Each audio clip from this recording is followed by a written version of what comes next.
Hi, welcome to the Lifestyle Herbalists, the podcast where holistic wellness meets everyday living. I'm your host, Dabney. I'm a registered dental hygienist, a clinical herbalist, and a certified health coach.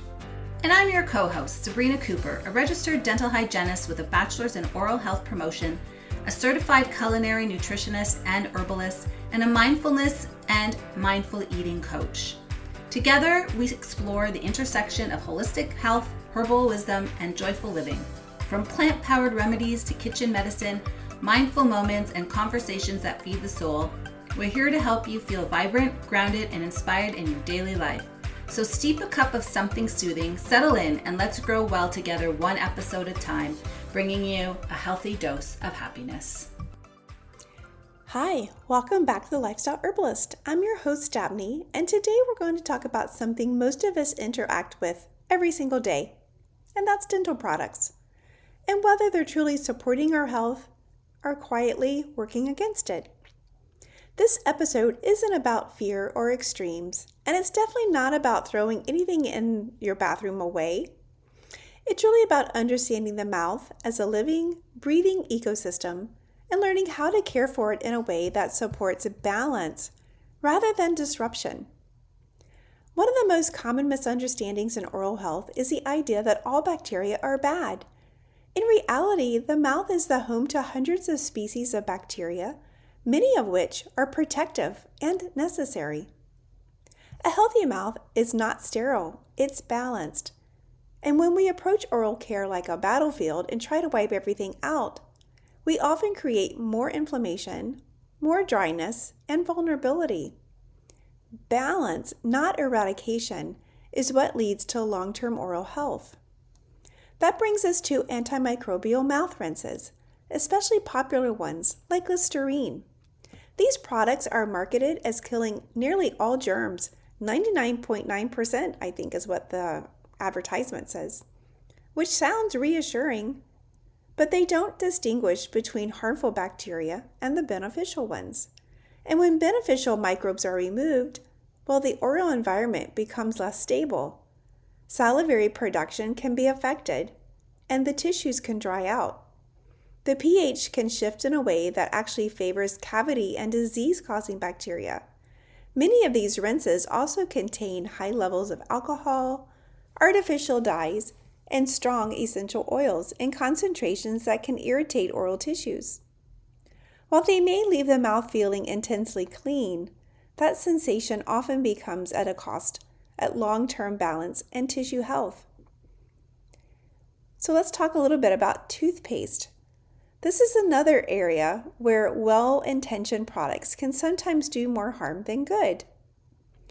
Many commercial toothpaste are formulated for foaming, whitening, and shelf life, rather than oral ecology. Ingredients like sodium lauryl sulfate, artificial flavors, dyes, and harsh abrasives can irritate the tissues, contribute to canker sores, and wear down enamel over time.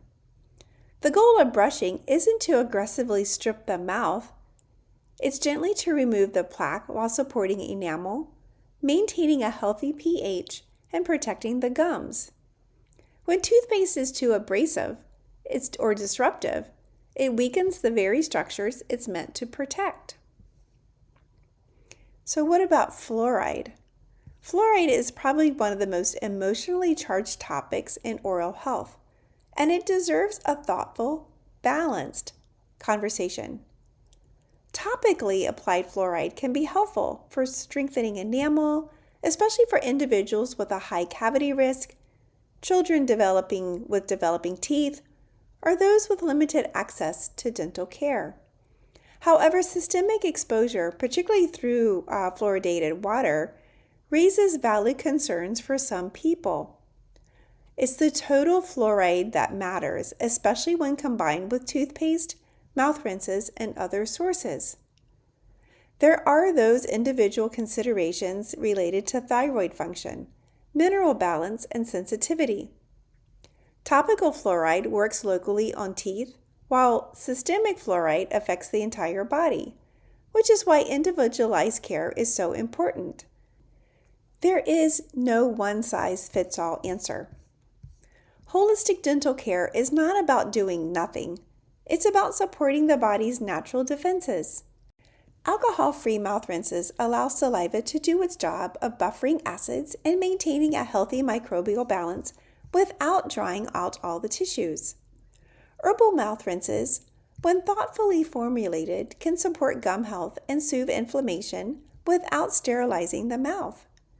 Herbs such as calendula, chamomile, sage, and myrrh have a long history to strengthen tissues and encourage healing while working with the body rather than against it.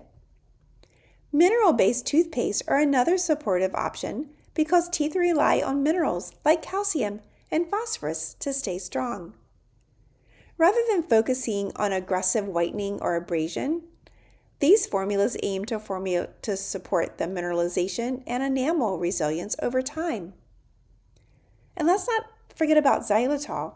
This is also worth mentioning because it supports salivary production, it helps maintain a healthy pH, and it discourages cavity-causing bacteria without wiping out the beneficial microbes.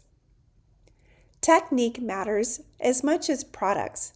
And aggressive brushing, scrubbing the gums, or over-flossing actually can cause microtrauma, recession, and sensitivity.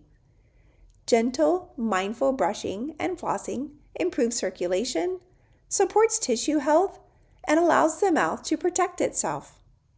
Oral care should feel supportive, not punishing.